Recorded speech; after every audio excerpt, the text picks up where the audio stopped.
Hi everybody. Hello. Welcome to TwitchCon. Bluejay lied to me. You promised me that there would be audio, and then there wasn't. That's okay. I don't run OBS. That's not my job. Yeah, that's all right. So, hello. Hi everybody. Welcome. We are live from TwitchCon 2019, which is why we're not at any person's house. We're on a stage. What you can't see is in front of us the thousands of people milling around, playing Magic, hanging out. We're on the end of a very long desk full of people competitively playing Magic the Gathering, and it's super fun.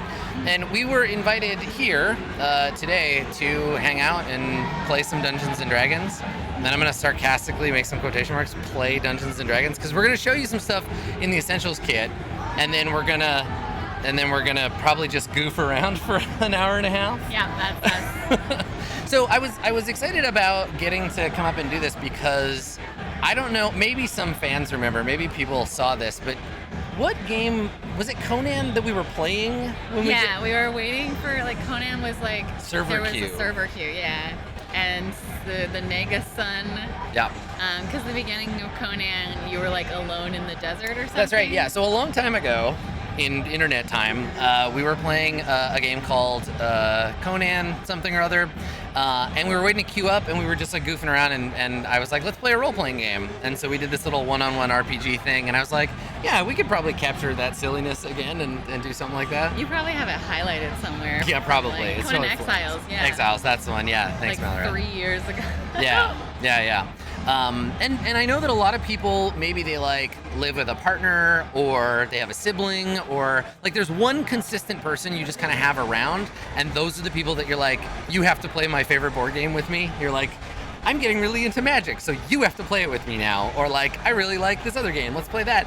But with D&D, it's way harder because the game is balanced traditionally for parties of 4 to 6 players and then a dungeon master, right? And so what's cool about the Essentials Kit is that it's got some sidekick rules, and you get to play this 1v1 D&D, which I haven't done in forever. I've never done that.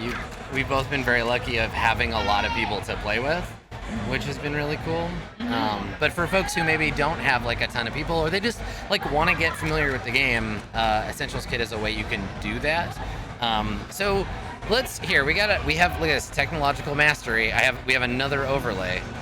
There it is. Look. I'm so small now. All of a sudden. Look at how little. I know, you're tiny. This is the Roll20 Marketplace version of this Essentials Kit. It works pretty much the same way as Avernus or Tomb or any of the other modules. So you get all your stuff. I think there's 3 adventures in this. You didn't read it in advance and learn all the tricks. I wasn't included on the emailed CC. Good. That's good. I kept it a secret.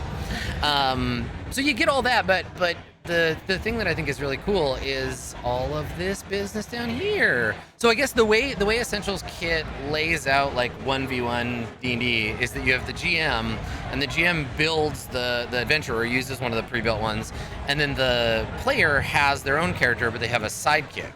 And the sidekick is I don't know. I mean, I'm not super familiar with it. I'm kind of learning all this stuff while I do it. So let's look at it. So sidekicks. Oh, it says only visible to GM. I'm not supposed to look at this. Look away. No, it's fine. You're okay. I'm not. Listen, so for folks who are watching this at home, which is everybody, because there's nobody standing around watching this in real life, we have basically a one-person streaming setup. We have 2 monitors, and we have OBS, and we have the various Twitch chats on this side, and then we have the Roll20 window over here. So there's no secrets unless I literally just make Bluejay look somewhere else. I have dice that I can roll in secret. Let me just you can't. Really secretly. Players don't get to roll their dice in secret. No. I rolled a. So here you go. Here's GM. Definitely tip. got a 20. I got a 20. I'm not letting you look at it. Bullshit. Game Master tip number 1 from today's stream: don't let your players roll in secret because they'll lie to you. It was a 20. It was on a D12, but it was definitely a 20. No, that's not true. That's not true at all. Let's look. Let's look at this sidekicks thing. So the appendix presents game statistics for sidekicks. There are 3 types of sidekick: expert, spellcaster, or warrior. Wait a second. This is oh, this seems really familiar. I'm gonna talk about an old D&D thing that you don't know anything about. Okay, sounds good. wasn't this like these were the 3rd edition? Like it wasn't Spellcaster, but who played 3rd edition or 3.5? Because I'm pretty sure NPCs had these as levels. You could have an NPC that was like, because an NPC couldn't be a fighter. It was an adept. That's right. Sergeant remembers. These are NPC classes. That's cool. So back in 3rd edition and 3.5, and maybe even 4th, NPCs they had classes, but it wasn't like an NPC you'd meet like whatever Brunor Battlehammer, and he would be a 10th level warrior, not a fighter, right? Because you wouldn't have like full fighter stat blocks. So it's like in Dungeon World how there's only one warrior, but there's other people who fight? Yeah, it was a way to keep the PCs like more complicated and then have the this is cool and I like this and I want more of this in D&D because I do a lot of like PCs aren't really balanced to fight each other, right? And so like if I'm like I want a necromancer, I have to like, oh yeah, that's right, and they were aristocrat and commoner as well. Interesting. So I guess that's the baseline model for sidekicks in this. So the DM will either tell you what type of sidekick to use or let you choose one. It's up to you and the DM to decide who controls the sidekick in play. So basically you get like an NPC who's your friend. I get one? Yeah. I mean, I assume you get one. It'd be kind of weird if it was like... I want 4 friends. I don't think you have the charisma bonus to sustain 4 friends. Sorry. Wow. That's how it goes. Wow. Here I am. I mean, I think the idea is you use this to balance, right?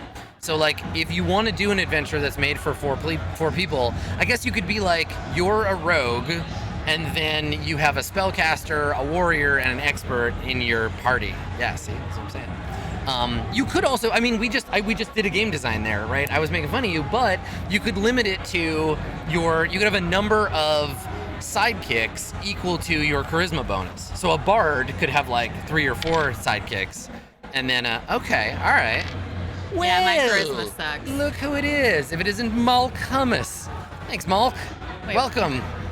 Look. That was not the correct name. That's his name. He's Sherlock Holmes, but in real life he's Malk Hummus. No. No, it's true. No. It's a known fact. It's pronounced milk. It's Malk. It's an A with a little umlaut it's over it. milk. I've seen his birth certificate, so.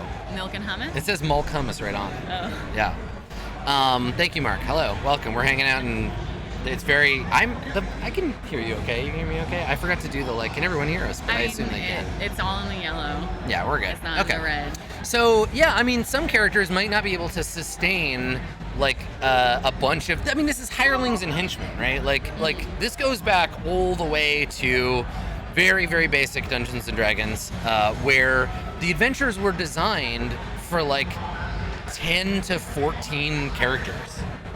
So you would be like, everybody would play 2 characters, or you'd have everybody and then they'd have henchmen, or you'd literally have 15 people at the table playing a D&D adventure. But also they would like die quickly and have to rotate out, and yeah. Like when you're playing the Elder Signs, everyone just fucking just dies. Yeah. So I guess the idea is that your characters can have as many sidekicks as you need to sort of fill in that group. So next time we play Avernus, it's going to be just me and Dave and then 27 sidekicks. So well, that's our big announcement for the stream, is that everybody except Dave is fired. So why would Dave be the one person that you don't fire? His charisma. Oh no, I'm fired too. It's just Dave. Dave is just going to play D&D by themselves forever now. You know that's what they really want. It's not. You know, being here at TwitchCon, I feel like we really need to look at our profit margins on this, and only having to pay one person would probably be preferable. Yeah, it's true. That's true. Yeah. So. Well, in that case, you're all fired and I'm still on the show. I'm going to punch you into space. Please don't. Don't do that. I think there should be rules in the book about not punching your dungeon master. Punt. No physical harm of any kind, kicking. please. That's a kicking, not a punching. Listen, I don't know about your American sports, so. Let's talk about hench people. Why am I here? So, you get a sidekick. Let's look at them. So the box comes with some preset ones. Guy with spoon. Right. Okay. So your sidekicks can be John Spoonman. Okay. So yeah. You could also have Angry Guy. with highlight. He's got really good highlights. Oh yeah, his makeup game is like on point. Yeah. Okay, so John Spoonman, angry sidekick guy. What else we got? We got an expert. Tiny halfling. Is that a halfling or It just looks like they've got a is that a bow? A crossbow? Maybe. Okay. All right. Good. Sure. And then we got, let's see, we got a healer and a mage. That's like the druid. Yeah, that's the druid from the monster manual. Okay. And then you got a mage, which that's a Simic. I was gonna say, is that like Elf Jace Bellerin? Well, okay. I mean, so if that's Elf Jace, there's only one right thing to do, and that's kill him. He's dead now. Well, rest in peace, Jace. I won't pick that one, I guess. Okay. So let's see. Sidekicks. Okay, so they gain like levels and stuff too. Okay. So, oh shit, look at that. Oh, nice. Okay, so the sidekick starts as a first level character. As you and your sidekick adventure together, they gain XP and reaches new levels the same way a PC does, using the rules in Chapter 1. So they do suck up XP. So if you're using like regular... Bluejay is very small in the overlay, so I don't know if you saw that, but when I said henchmen or sidekicks take up experience points, Bluejay's entire face just inverted. So that was good. Not about that life. Right. This is the dungeoneering thing where you go into the dungeon with like 100 people, but you want to come out with one. Yeah, right before the end of the fight, I just gotta like. Yeah. It's the. In which case, I will take the mage. It's the Highlander approach, right? Where you only want to come out as one person. Okay, so here's the thing though. Okay. Like, if the sidekick eats up half your XP. Yes. Would you get exactly that much XP back from killing them? No, see so this is the thing, you don't absorb the XP and then it becomes an inherent part of your being, because then killing like a 10th level D&D character would be like really pretty baller badass. XP. No, I don't. 36. I really don't think that's how it works. Damn. I think the math is such that your level and your challenge rating are approximately the same, in the sense that like but then a 10th level character and a CR10 monster are not the same. I don't know. PvP is not allowed in D&D. If you kill a hench person, well, I guess you just have no friends anymore. You've just killed a friend. What I do like about the idea of sidekicks.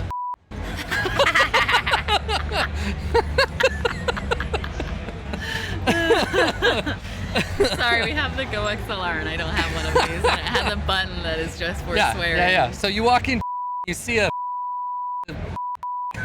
Yeah, good. That's funny. Nice. So yeah, right. An Archmage is a CR12 creature, but an 18th level spellcaster. Yeah. Okay. All right. So anyway, the other benefit to having a sidekick, even in a full group, the other benefit would be if you die. If you're playing like a really lethal game, you become your sidekick. Okay. What game? Jace Bellerin. We just had this happen. So in Jace Bellerin Must Die, we introduced Torgor's brother, Gorbor. And if Torgor dies, then Masood can just switch over to play as Gorbor, who is a Boros cleric. Okay, yeah, right, that makes sense. Okay, yeah. What? I didn't name these characters. That's all Masood. Whatever. In about a week, your character is gonna have a dog named Doggy McDogface, or I don't know. Floon Barkmar. I think it's gonna be Floon Barkmar. All right. And I'm just gonna have to live with that. By the way, if you we should talk about it. If you guys want to donate to our Extra Life thing, I can put a link in chat. Or Mara, do you have the link?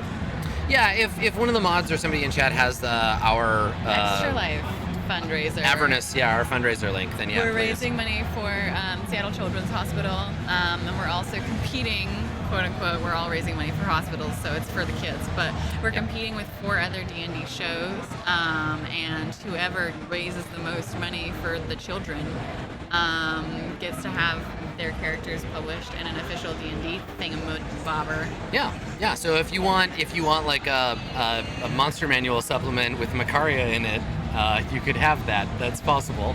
Or I guess you could have like Arcturus as a sidekick. I mean, honestly, having Macaria be like an NPC villain would be the best thing ever.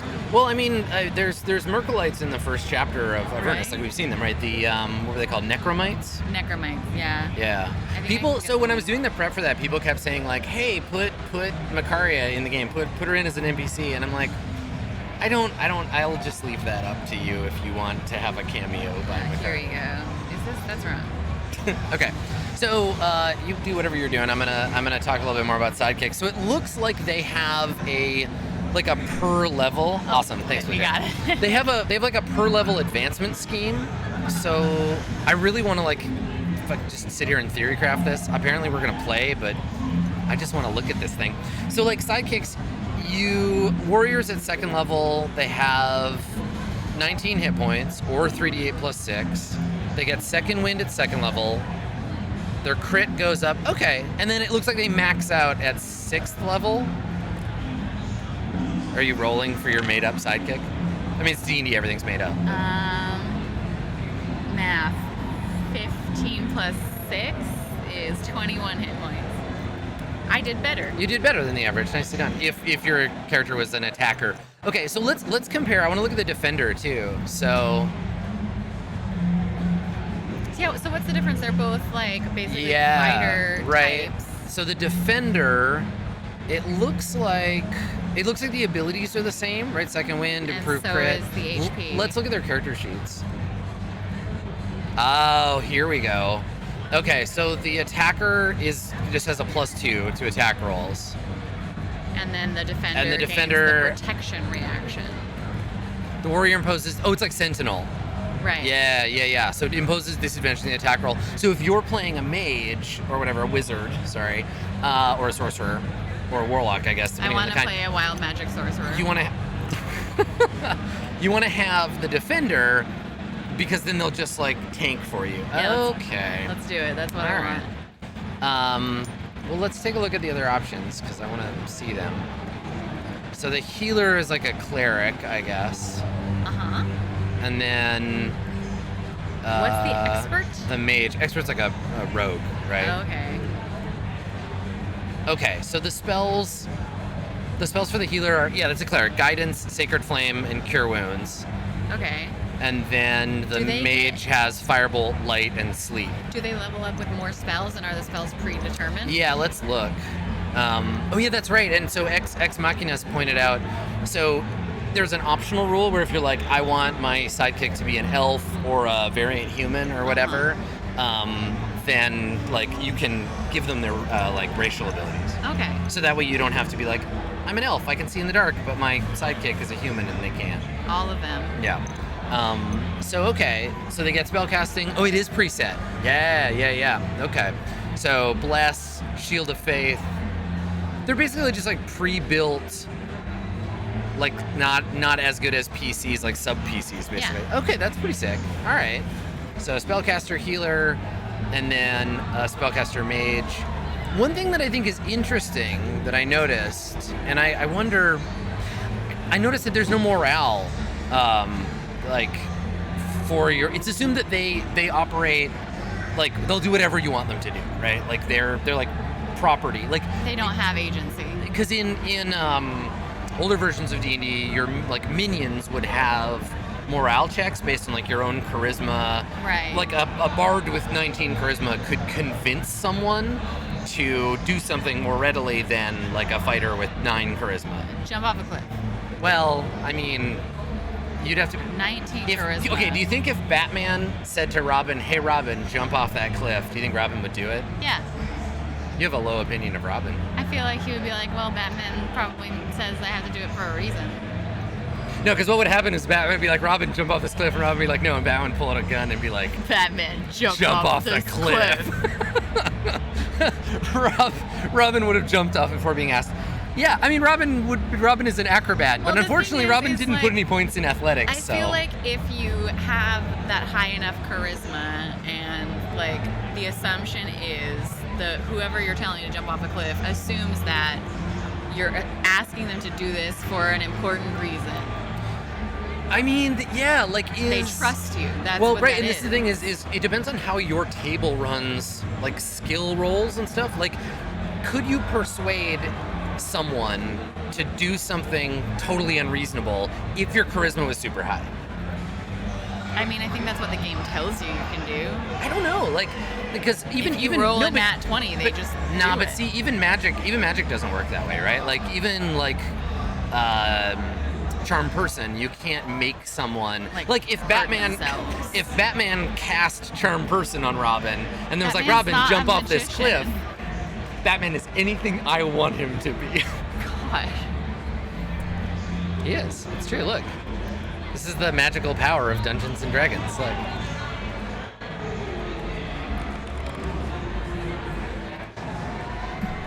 Batman looks like a magician to me. I don't.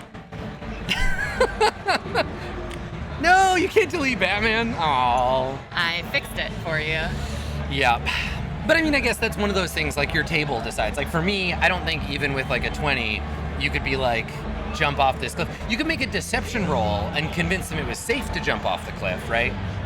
Like how, like you could say like, oh no, if you jump off this cliff, you're gonna land on this invisible platform that's down below. I got a 20 on my deception. But if you just said to someone like, hey, trust me, jump off this cliff with persuasion. Well, I think the trust me is like, it's for an important reason. Like, I wouldn't just tell you to do this, like, because you're gonna fall to your death.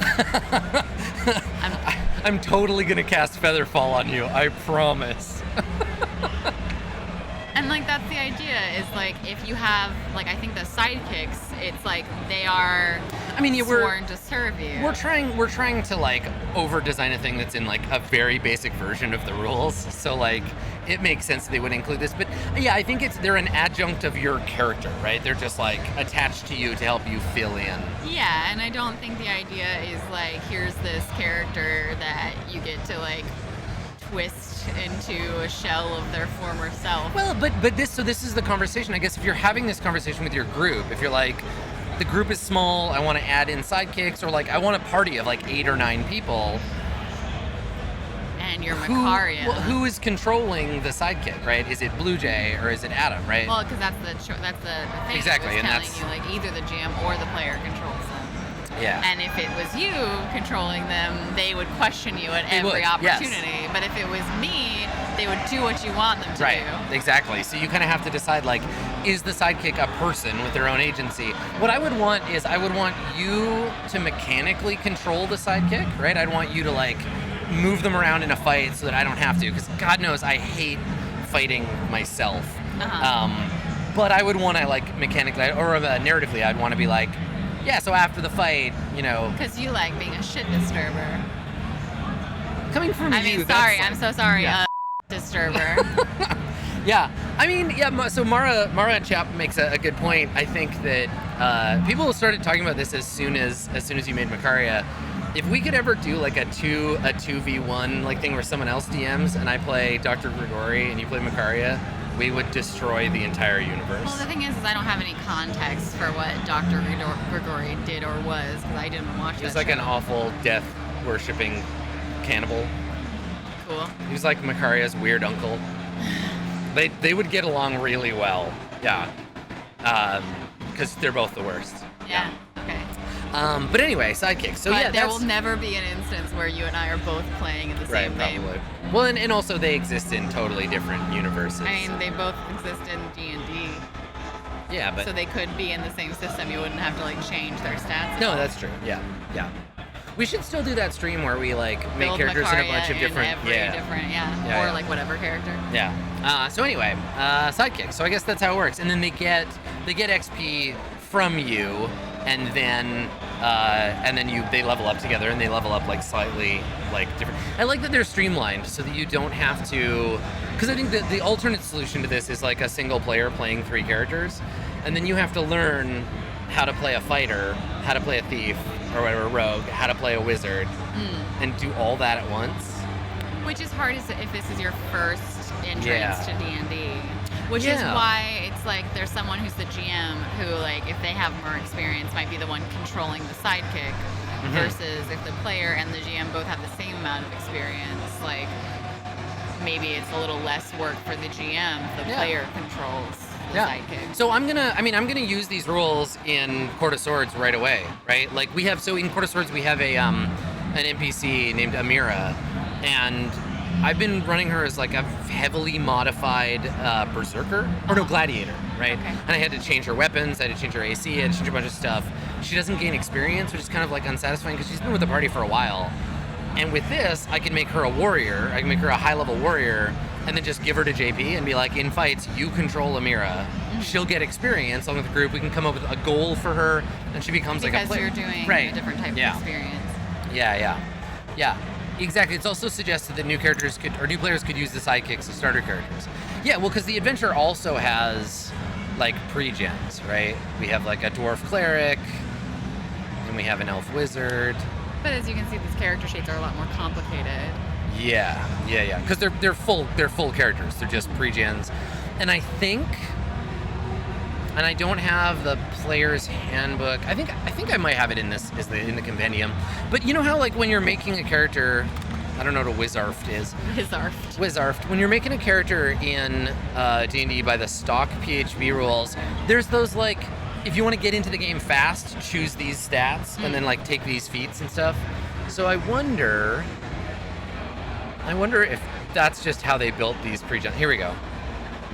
Intelligence should be your highest ability score. That's correct. So you can make a wizard intelligence followed by con. So and intelligence, intelligence, dex, and then con. Con. Yeah. Okay.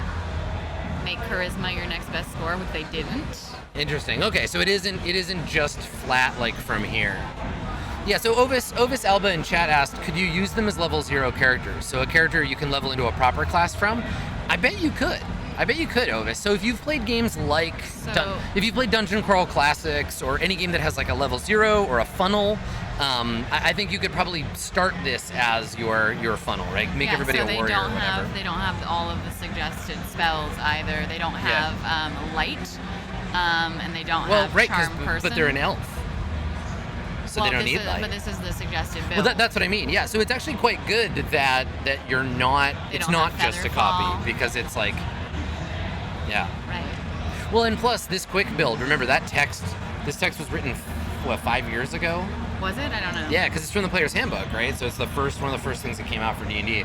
So obviously they've learned a lot about how to make like a quick, easy to play wizard, which is cool. It's very similar. Yeah, pretty similar because that stuff is pretty basic. Right, and high elves get some extra stuff. Yeah. Oh, and then look, because these are pre-gens for this adventure, personal goal. They give you like concepts for like the adventure. That's and awesome. I've noticed like Avernus does that, and I've noticed more of that stuff happening where it's like you're doing a pre-gen adventure and they want the characters to be made so they fit in. So here are some new backgrounds or here's some new stuff for making your character. I wish Tomb had some of those, but I guess you could write your own, right? Yeah. Like why would you go to Schultz? Why do you care about the death curse? Tomb had a couple of extra backgrounds. Yeah. But for the most part, if no one took any of those, there was really like, you're just PCs, you're just adventurers. Yeah. Hanging out in Schultz because people adventure there. Yeah, right, exactly. Well, there's this assumption that your shared background is you're a Dungeons and Dragons character. Yeah. Yeah. Cool. Cool. Well, do you wanna pick one of these, and we'll see if we can figure out the beginning of this adventure, which I definitely haven't read yet. Okay, so let's look at your options. We'll talk about who you want to be, and then what sidekicks you can pick. Okay. So we got. Let me see here. Yeah, dwarf cleric, elf wizard, halfling rouge.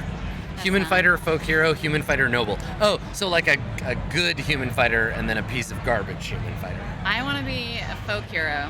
Maybe the folk hero. Let's take a look at the stats. She's hot. I'm her. Okay. So let me see. Do you want to read the background for chat? Sure. Okay. Yeah. Put on your best. I'm playing a role playing game voice. I'll pretend to play my background lute. Your parents lived in the prosperous village of Thunder Tree, east of the city of Neverwinter and at the edge of the wood. But when nearby Mount Hotanau erupted 30 So hold on, years just ago. before you continue, Mount Hotanau is a volcano, and it's named Mount Hotnow. Wow. But when nearby Mount Hotnow erupted 30 years ago, your parents fled, carrying you in your infancy. Your family drifted from village to village around the region, finding work as servants or laborers where they could. You've spent the last few years in Neverwinter as a porter and laborer at the city's bustling docks. But it's clear to you, and everyone around you, that you are destined for much more. You stood up to an abusive ship captain once, so other dock workers look up to you. Someday, you'll come into your own. You'll be a hero. Ta-ta-ta. Is that the sound of you becoming a hero? Yep. So the personal goal is to drive off the dragon. Evidently, there's a dragon. The ruins of Thunder Tree call to you. Your family and their friends once lived in prosperity there, and now they're reduced to menial labor. The ruins are haunted by ash zombies, and rumor has it a dragon has made its lair in the old tower. But those are problems a hero can solve. Slay the dragon or drive it off, and you'll prove to yourself and everyone else you're a real hero, destined for... Yep. Cool. All right. I want one of these. I know. I just the beep button. Just that button. Yeah. Cool. So, this is what you get as you level up, which you're not likely to do. Yeah. So let's take a look at your character. So, as much as I love the traditional Forgotten Realms name, human fighter bracket, folk hero bracket, it's right up there with like Elminster and Floon Blagmar. Yeah, originally Floon's parents were going to name him folk hero, but you know. So, what do you want your character's name to be? I think they had some suggestions. Do they? Yeah, traditional names among. You want to read these out loud? Yeah, traditional names among different human cultures vary widely. You might be Hasid, Carrie, Kosif, Amafrey, Sokher from the Mulan. Yeah, Mulan is not a name, it's a place that you can be from. Mulan is not from Mulan. If Mulan were a character in the Forgotten Realms, she'd be from Sho. Okay. Madislak May or Salazar. Salazar's pretty good. Do you want to just go with the token? You want to be this lady? I want to be that lady. Okay, so what do you want your character's name to be? This was just some suggestions. I think maybe the hench nerds have suggestions for their names too. They do, yeah. Yeah, okay. What do you want to name your character? I think that her name... Do you want me to type it? I can... It's just easy. Let me do it. What's her name going to be? I think her name is going to be... Let's look at things that are around me. It's Ryzen. Wow. Okay, well, she's gonna have like a good, like a nerpsy. It's eSportland. No, I love it. Ryzen Esports. Good. Ryzen Esports. Yep. Fantastic. That's my name. Good stuff. Okay. Yep. So the mighty folk hero, Ryzen Esports. Good. All right. Yep. Fantastic. Yeah, San Holo PogChamp. All right, good. So there's Ryzen Esports, and she's... Yeah. There we go. Okay, so we'll drag her out there. She's a human fighter. Yeah, and we gotta change her token real quick.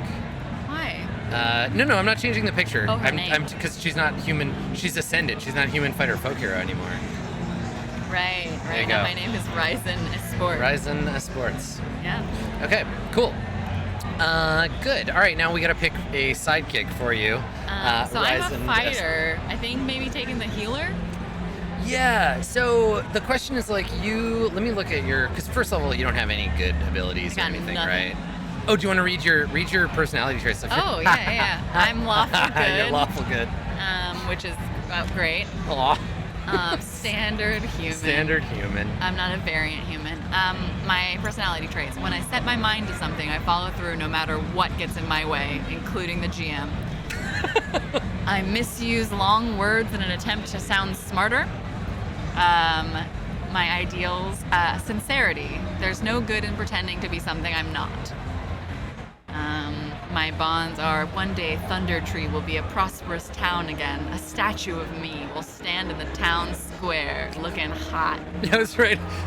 It'll be 18 feet tall and made of bronze. It'll be naked. And my breasts will just be out cool. for everyone. That's a terrible motivation for a D&D character. I just want a statue of me with huge boobs in the town Just square. massive tits. Great, fantastic. Um, You know who approves of this statue? Elminster. Yeah. Elminster would be down. I'm convinced of the significance of my destiny and blind to my shortcomings and the risk of failure, aka I'm a first level character. Yeah, exactly. Your flaw is I have no idea that I only have 14 armor class and 12 hit points. Yep. Now, the folk hero, it looks like you're kind of like a Ryzen Hood because you have archery, right? Okay. So maybe the like a frontliner, maybe like a maybe the defender or the yeah, attacker. but if you pick the defender, you have no magic, and if you don't pick the expert, you won't have any like lock picking or anything. I don't need to pick locks. I mean, how strong are you with your -1 charisma? I'm too strong. Okay, so what you have is like a the- chance to kick down doors. Proficient with armor, weapons, and tools.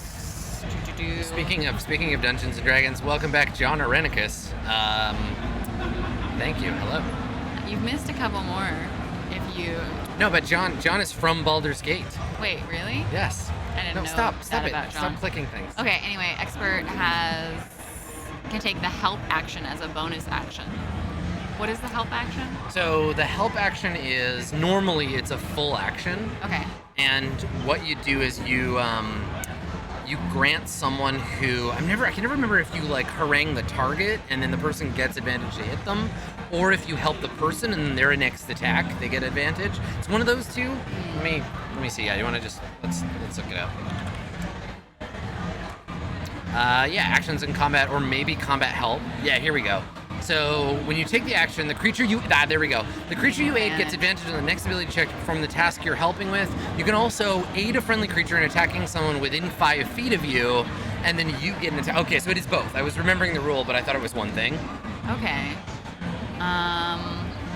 To be honest, 12 hit points is pretty great for first level. That's true. That's true. The defender gains the protection Right. reaction. I think maybe like a cleric might be good That's because what like I they was can saying, kind the of healer, right? yeah, they can kind of stand up front and get like battered on. They but they only have leather armor. Yeah, they only have 9 hit points too, and they only have a quarterstaff. This isn't a cleric, really. It's a druid, right? Yeah. Yeah. Yeah. They can't shapeshift or yeah. Yeah, that's not great. Right.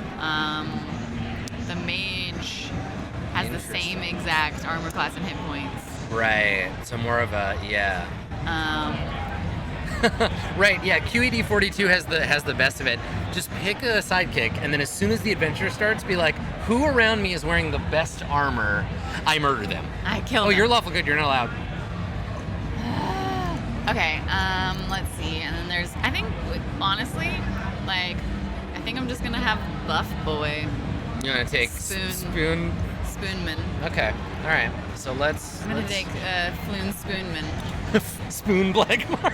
Spoon Blackmar is my sidekick. Perfect. Okay, let me close all the other sidekicks. I'm taking Spoon Blagmar. All right. I think you closed Spoon as well. No, I did on purpose because I want to drag Spoon.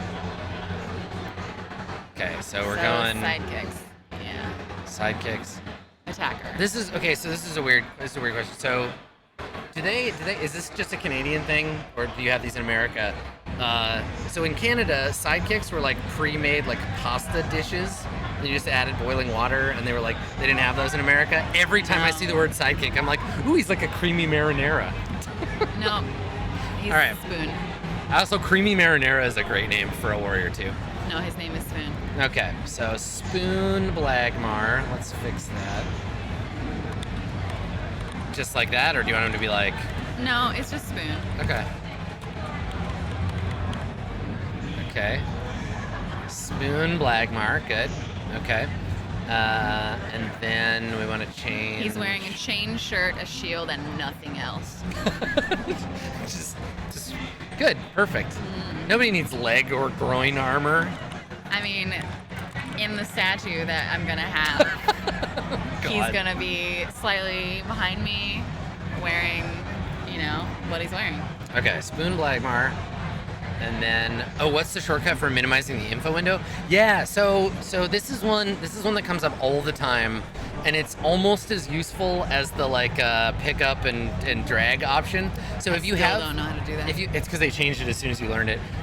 if you have a sheet that you want to minimize, you just double click the name at the top and it makes it little. So like if you watch like Descent into Avernus, by the time we get into a big fight, I've got 15 of these up on the screen. Sometimes they're hiding behind the overlay, but yeah, it's really useful. In the same way, if you have a token and you hold shift, you can double click and it'll either pop it out if it's not there, right?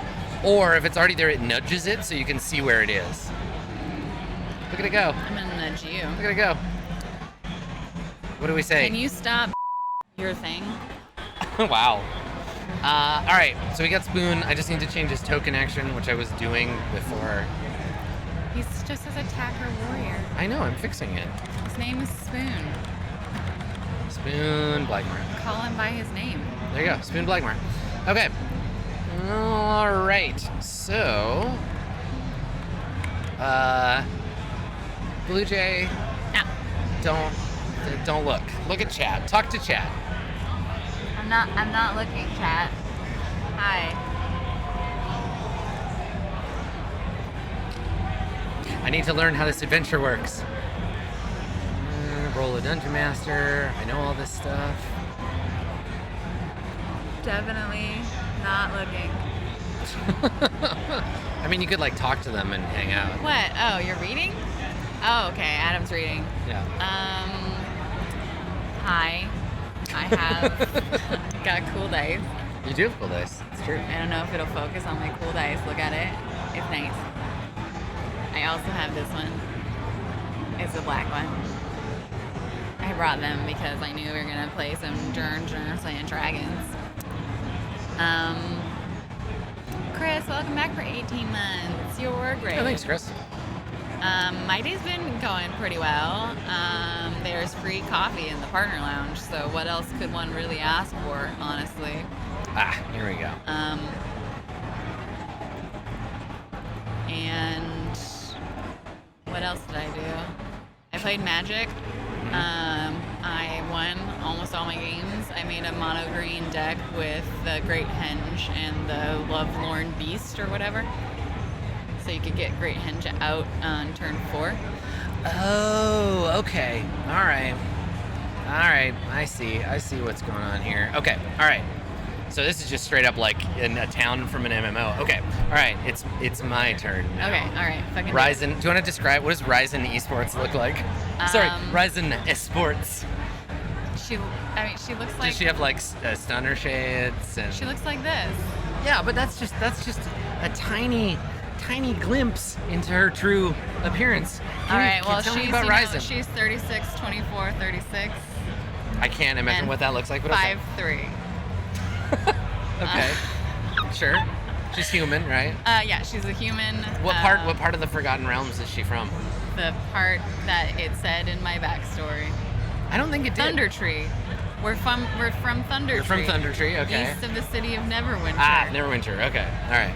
Do you know where Neverwinter is? No. Do you want to take a look at the map? Do you want to spend the next hour and 12 minutes talking about Forgotten Realms lore? No. Are you sure? Yeah. Okay, so there's Mount Hot Now. Mount Hootenanny. Mount Hootenanny, and then here's Neverwinter. And then where's my family? I don't know. We're east of Neverwinter. It's too small for anyone to care about. Wow. I don't know what Butterskull Ranch is, but that sounds like a delicious flavor of chips. Butterskull? Butterskull Ranch.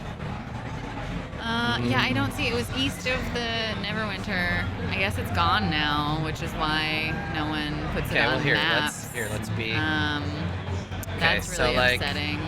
Let's say it was destroyed by Mount Hootenanny, right? Is that right? It's apparently northwest of Phandalin. Oh, here we go. Phandalin. Northwest of Phandalin? I see a bunch of other bullshit.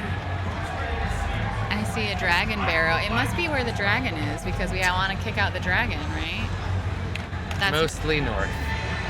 Yeah, I don't see Thunder Tree. Just plop it in there somewhere. Thunder Tree is where the river from Neverwinter meets the woods. Oh, it's in the starter's kit, so we already know that. Okay, so it's like kind of here. Okay. That was my home, and now it's so ruined they don't even put it on the fucking map. That's rude. Oh no, what happened? It's your tragic backstory.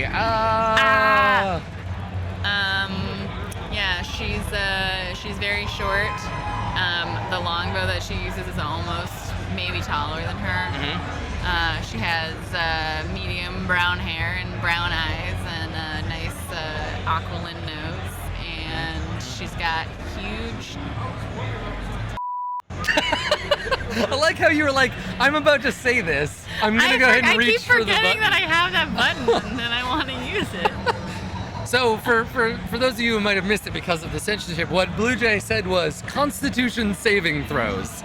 Constitution saving throws. Tracts of land. So that's good. I'm really excited to be playing Dungeons and Dragons with you. All right, let me read to you from ye old boxed text as we begin.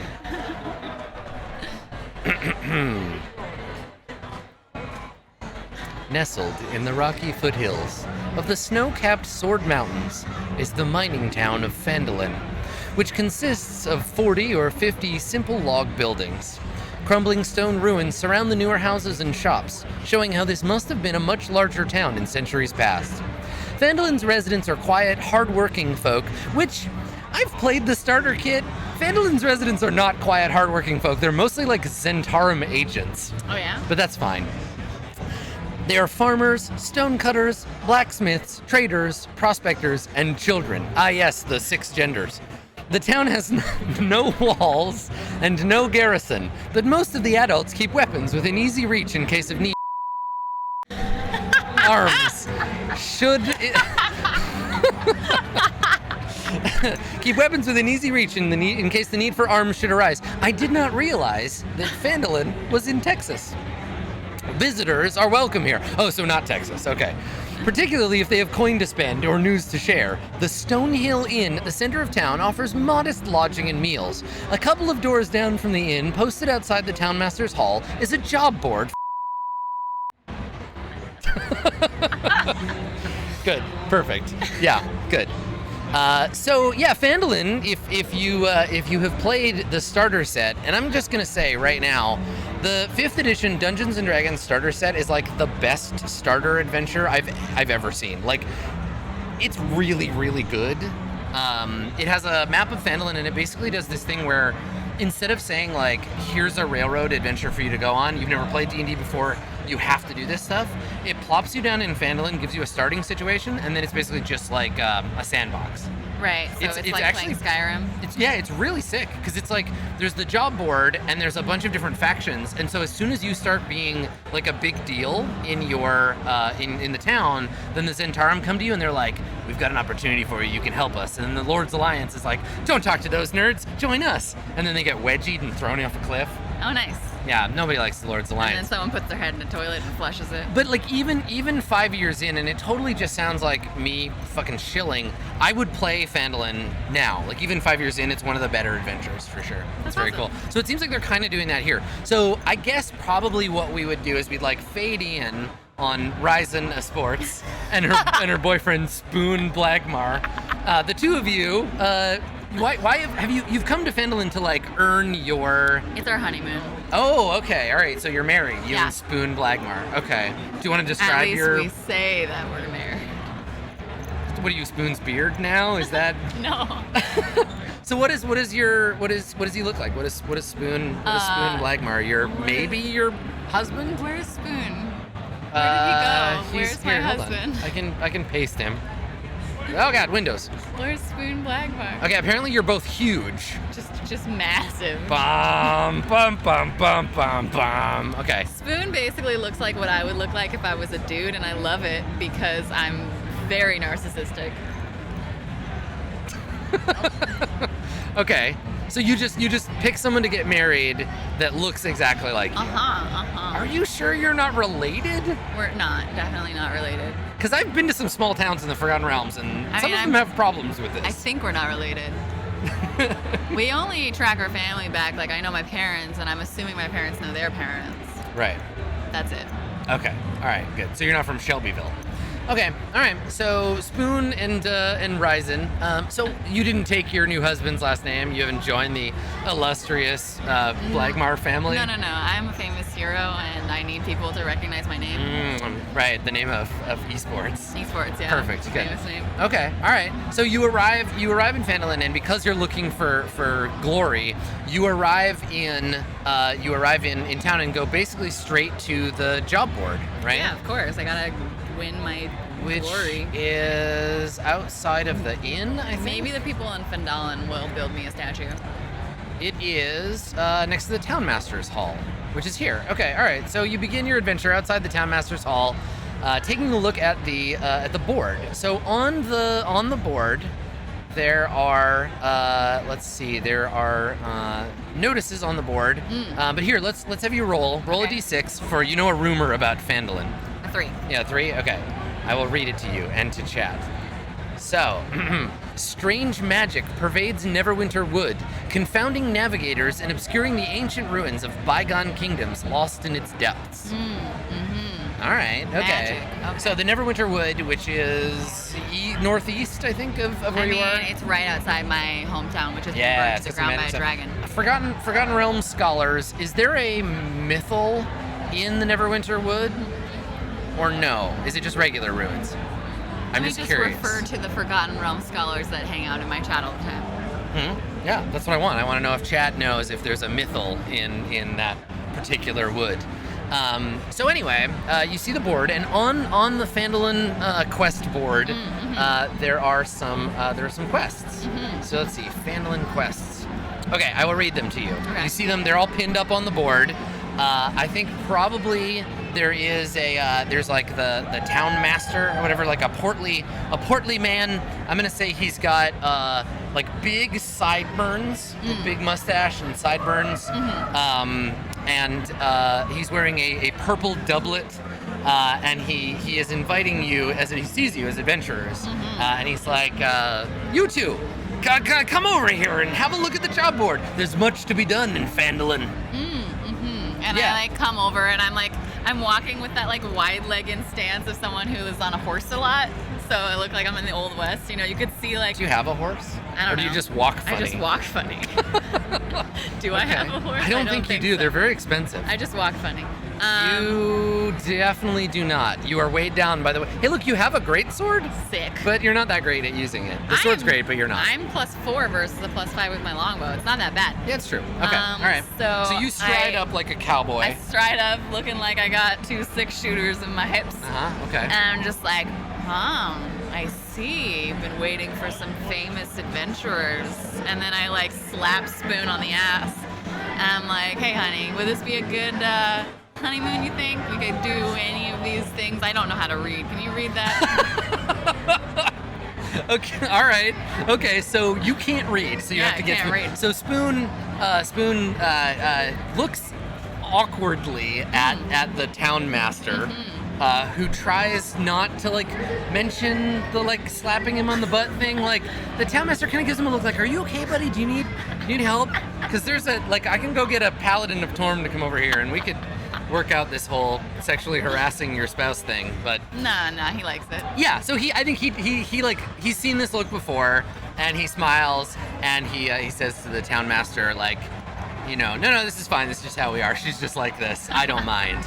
Now that the town master knows that this is a safe, consenting environment, he doesn't feel the need to call down the exterminatus on you, right. and steps away. So I mean, you're lawful good, right? Yeah. It's both lawful and good to respect other people's when bodies. I do it, it's lawful and good.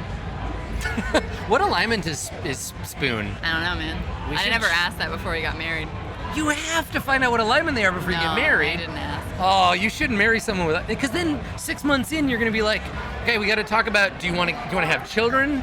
Do you want to move to Florida? What alignment are you? Does he have an alignment? Scroll up, go to character sheet. He is. Yeah. Okay, he doesn't have an alignment. His alignment is whatever your alignment is. Yeah. Oh, I get it. So like in the Forgotten Realms, you don't take on your spouse's name. You take on their alignment. Jesus Christ, we are never going to get married. Stay away from me. I would rather not be chaotic evil, so...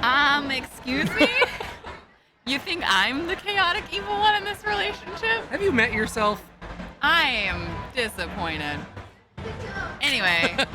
All right. So Spoon knows Right, how his to read. alignment is lawful husband. So he comes up to the board, and he takes a look at the board, and he says, let me take a look, honey. And he looks at the board, and he begins to read in a deep and sonorous voice. Let's see here. Dwarf prospectors found ancient dwarven ruins in the mountains southwest of here. Ooh, we could go see the mountains, sweetheart. Dwarves do build statues. That's true. Yes, they're well known for their. Actually, he doesn't know that. If we saved a dwarf, they might build a statue of me. I really think you need to worry less about the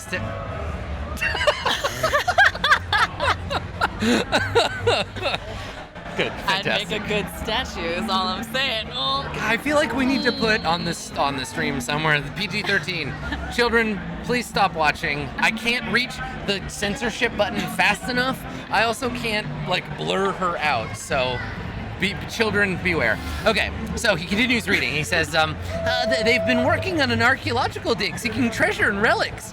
Treasure. They need to be warned that a white dragon has moved into the area. Dragons. Now we're doing that one. I hate dragons. If you hate dragons, now we're gonna kill the dragon. Let's go. But dearest, I haven't read the other two. No, this one's about a dragon. I want to do that one. So you can see that Spoon Blagmar is trembling with fear at the idea of facing down a dragon. What? You and he looks awkwardly at Harbin Wester, or Warbin Hess, I can't remember his name, the town master, who is looking at his phone awkwardly, like, I don't want to be part of this conversation. Yeah. So your husband says, Are you scared? No. I worry about you, dearest. I would prefer if the statue weren't built posthumously. So. Well, what's the other ones? Yes, the other ones. It says here we only need to take the warning to the dwarves, and we'll be rewarded with 50 gold pieces. And then the dwarves will fight the dragon, and they'll get the statue of themselves. I don't think that's not.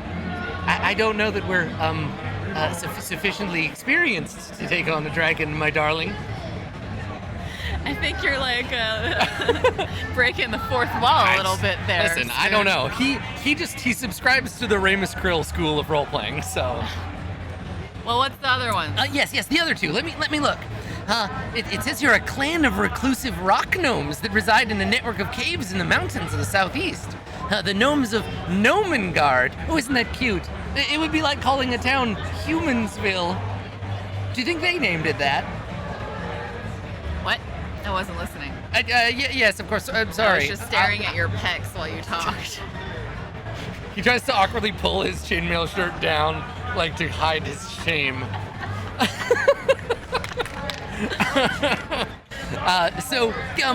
Let's see. The gnomes of Gnomengard are known for their magical inventions, and they might have something with which to defeat the dragon. It seems like the dragon is a recurring theme. It's almost as if he was in the art on the front of the box. You know, if gnomes are known for their magical inventions, they could also probably make a pretty good statue.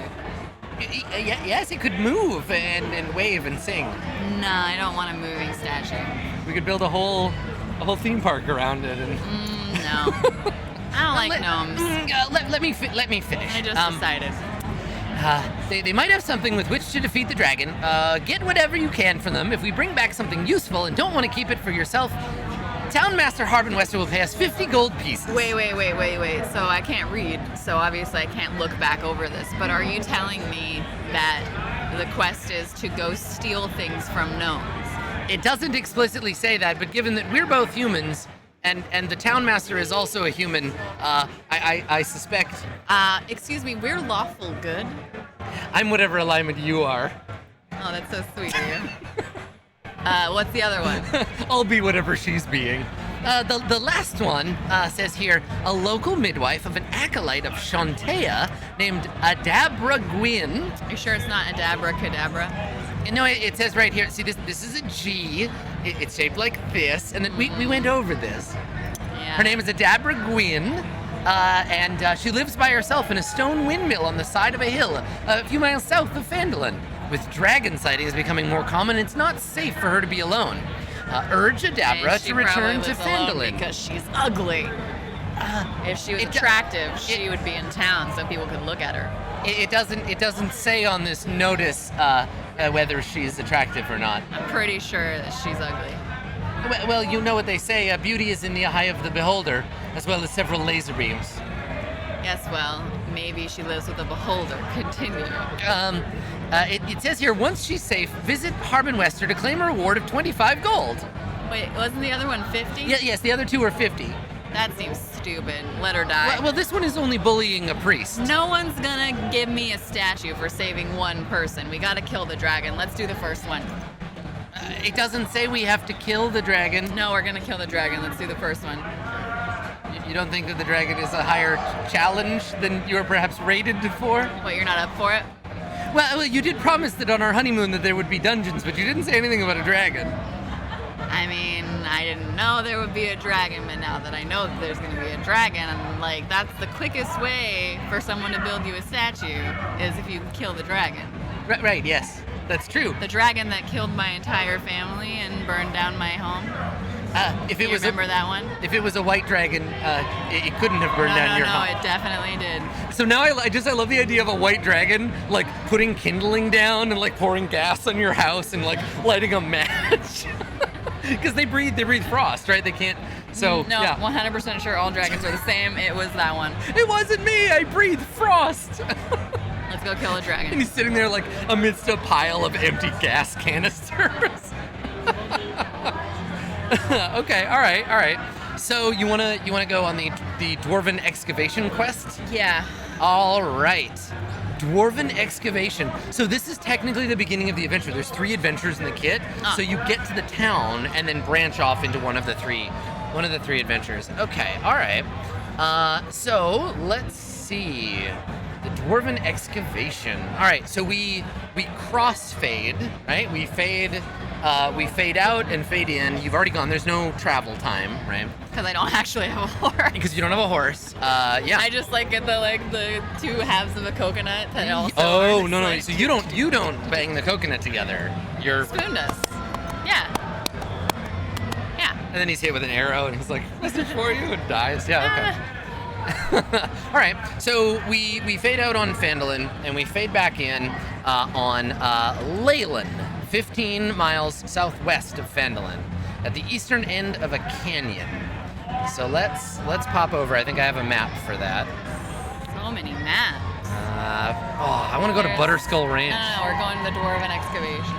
Okay. Let's just go straight to the dragon. I see a dragon on there. Don't look. Let's go straight to the dragon. So this is the problem. I've got all these cool features, and then Bluejay can see everything if she looks at the screen. You're only allowed to look at the screen now. I can still see everything.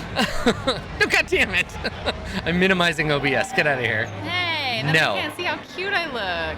Oh my God. It's really important to me. Okay. Thank you. That's what a real charisma check is, to check if you're being charismatic. All right, fine. So just keep in mind Bluejay's a big cheater. Okay, all right. So Spoon and Horizon appear in at the Dwarven excavation. Huh. So let me read. I have some box text for you.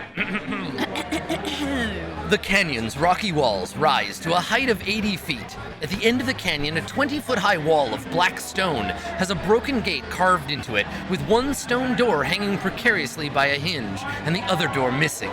Beyond this open gate, in the shadow of a great mountain to the east, lies a ruined settlement. All is quiet. Weren't there supposed to be some dwarves here? Yes, dear. It does seem like it's a bit abandoned, and the doors seem to be damaged. I think perhaps we should turn around and go back to Phandalin. Yeah, you just want to go to the inn and spend all night doing.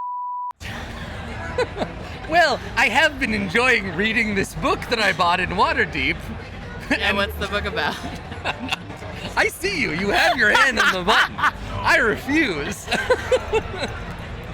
Yeah, so we got a whole Pancho Villa Man of La Mancha thing going on where he's just like, you're crazy. And I didn't really sign up for all this adventure stuff, but you promised once you reach level 5 you'd settle down. Do you want to make a deception check to lie to your husband? I'll use the black one. Okay.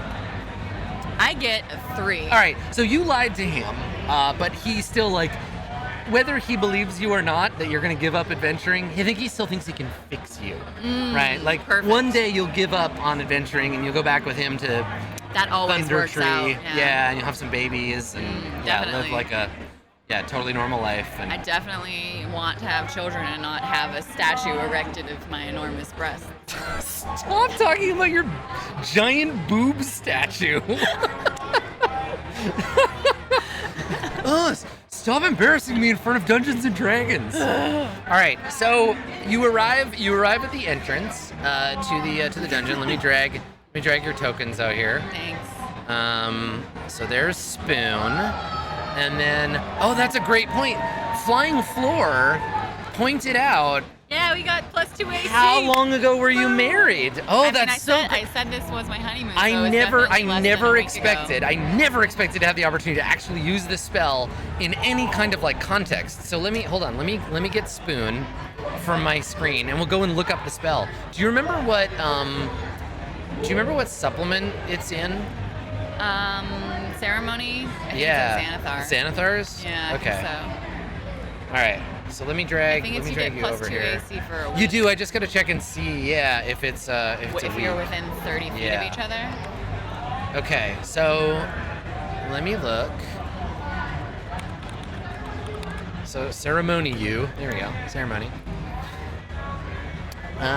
You perform a special religious ceremony that's infused with magic. Okay, so now we got to get into it. Okay, so hold on. So where were you married, and a cleric of what god performed the ceremony? So help me God if you say Merkel, I'm leaving. No, it wasn't Merkel. So I was living in Neverwinter, and I was working on the docks, right? Yes, you were like one of those fucking dock roughnecks. Oh man, it's the sea bitch. You were a Stevener Umberly? Okay, all right. Yeah. All right. So you were married. You were married by a cleric of Umberly. Yeah. I cannot imagine what that ceremony looked like. A lot of fake drown. The button's right there. You could have just pressed it. Man. I'm gonna go back and I'm gonna take the VODs and I'm gonna cut out every dirty thing you say and I'm gonna replace it with me saying Butterskull Ranch. Okay, all right. So it was a wedding. Oh, it was only 7 days. Yeah, well, it was our honeymoon, so it was directly after the wedding. All right, +2 AC bonus as long as you're within 30 feet. All right, so let's set up an aura. Let's set up a love aura. Love. Typical, just like in real life, getting married is easy mode. Okay, so let's see. I don't want the character sheet, I want the token. Here we go. All right, aura. What color is your love aura? Pink. Okay. Soft pink? No, this one? bright-ass neon pink.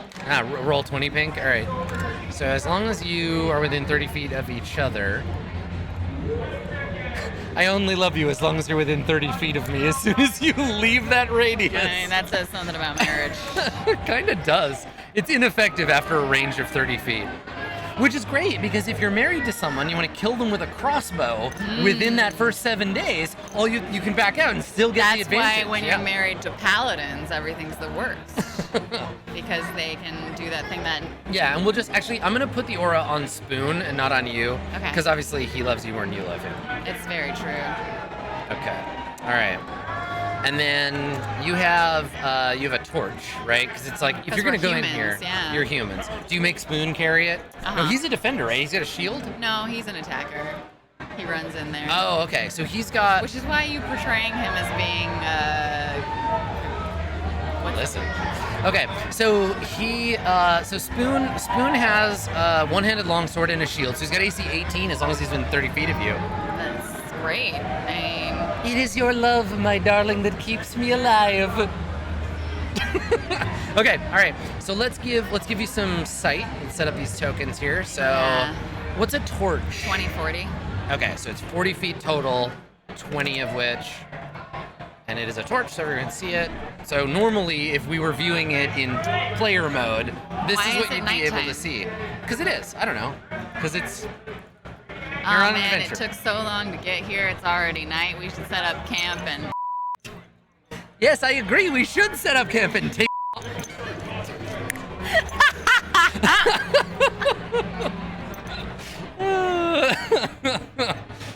Well, thanks for coming, everybody. So you're holding the... Oh, but you have a bow, so he's got to have the torch, right? Yeah. Okay, so let me fix that. In case he gets away or is knocked unconscious or whatever. Okay, so you'll be able to see... Just in case. Yeah, just in case. You'll be able to see through him. I can see through him. Okay. All right, so 40 and 20. Yeah, I mean, I feel bad for anybody who tuned in for like an in-depth assessment of the Essentials Kit. But this is what you get. This is what 1v1 D&D is like. I mean, when we have you play with 2 Bluejay. hours. Yeah. Okay, all right. So you arrive at this thing. I described it. There's the gate. Spoon looks Scared? timid. Yeah, he sees the gate. All right. I And go up to him, and I like pat him on the shoulder of his chainmail shirt, and I'm Okay, like, and "Honey." only his chainmail shirt. Yeah, that's So- all he's wearing. Honey, Oh boy, baby, his chest hair sweetheart. is just... It, You know what really turns a girl on, right? Just run in there, fight everything. Then we'll have a lot of... yes, we'll gain a lot of experiences.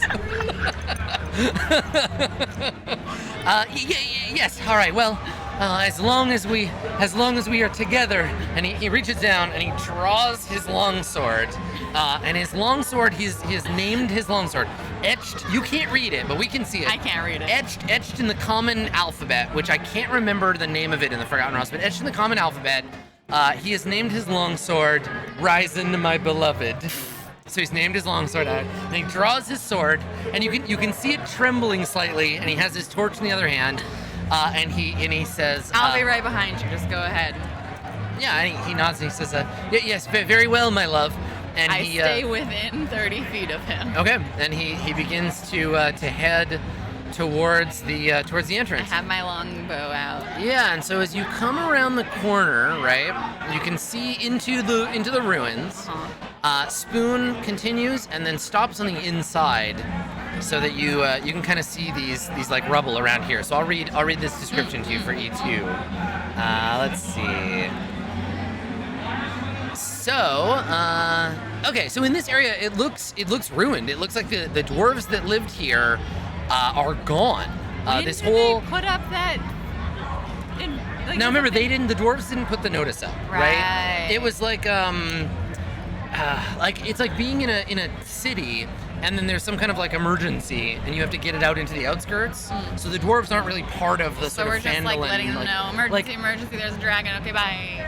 Is that what you do? You see the rubble, and there's all these like ruins, and everyone's dead. And so what do you do? You just shout into the rubble, like?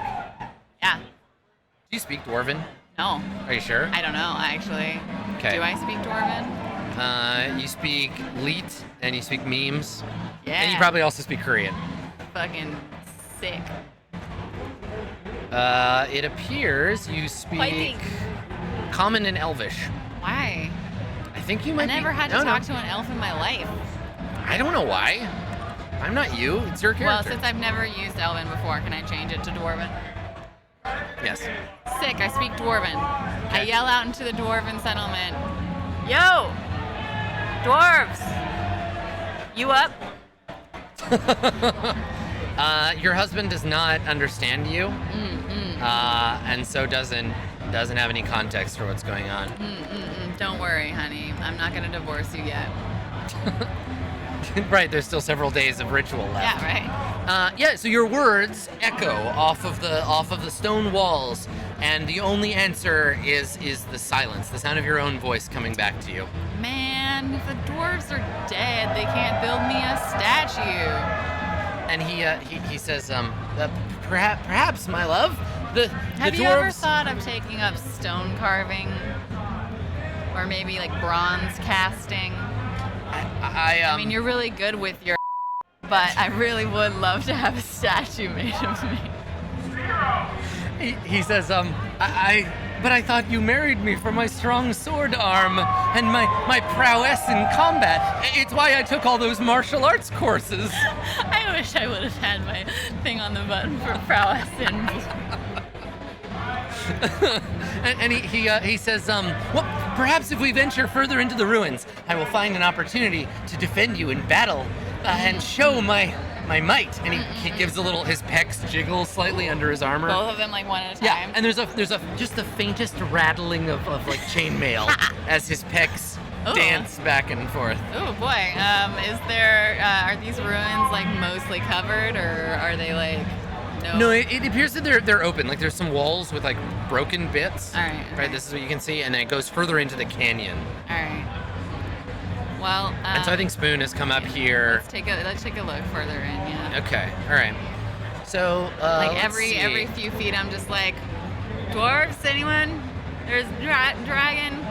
No. Okay. So you and Spoon continue into the ruins, and you arrive at a courtyard. Here we go. A partially collapsed 10-foot-high wall separates this courtyard from the settlement west of it. Like apparently my like box text voice is like movie, but in a world. A partially collapsed 10-foot-high wall separates this courtyard from the settlement west of it. 3 heaps of rubble are piled high in this area. Coming this summer, Tom Hanks, Tom Cruise, Tom Waits in Hewn from the canyon's back wall, a 30-foot-high temple facade features steps rising to a stone platform. Cut into this facade is a 10-foot-high open doorway flanked by crumbling, life-sized granite statues of they can make cloaked statues. dwarves. Evil grins can be seen on their weather-worn faces. All right, so I see the statues and I'm immediately like, hey, statues, I want one of those. And so I'm just gonna like saunter up towards the statue to take a look. Okay. So as you approach, you hear a sound, and from behind the door emerge 2 dwarves. Shit. Yeah. So these are shield dwarves. They are dwarves that dwell out in the mountains, and these ones. Let me see. Do they have weapons on them or anything? Are they threatening in their appearance? Let's take a look. They were eating. I'm sorry, I don't know how to read. I thought they were eating, says the person who wasn't supposed to look at the module. I only have one monitor. So anyway, one of them has like a hamburger in one hand, and there's like hamburger juice in his beard. Oh, they have mining tools. Okay, all right. So they emerge, and one of them says, because they're dwarves, "Who's there?" Is it in Dwarvish or Common? No, they're speaking Common. Yep. You might know of me. My name is Ryzen Esports. I'm here to save you from the dragon. All right, I figured there's like a 1 in 20 chance that these dwarves have ever heard of you. All right. So here we can roll it for chat. We can roll it in here. Oh, I like my dice. I never get to use them. Okay, well, great, fine. I'll roll up here and you can roll down there. Go ahead. Okay. So you need a 20. I got a 14. So the one with the hamburger in his mouth swallows the burger, and he says, "Ryzen Esports? That's no kind of name I've ever heard. Where are you from? What are you doing here? Are you looters? You won't get any loot. Not from us or from the ruins." I told you I'm here to save you from the dragon. The dragon? Yeah. It's a giant dragon. What are you, daft? There's no dragon around here. There's a dragon. It's a white one, I heard. Real dangerous. And they both kind of look at each other. They're like, "Oh, well, that does sound serious." And he wipes the hamburger juice like on his shirt. Takes a while. And he just wipes it in his beard. Just like, yeah. And then he uses his beard to wipe his face. And he comes over and he puts out a still slightly greasy hand.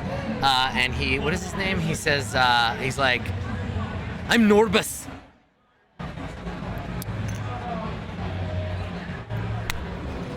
Ugh. Oh, you got a strong grip on you.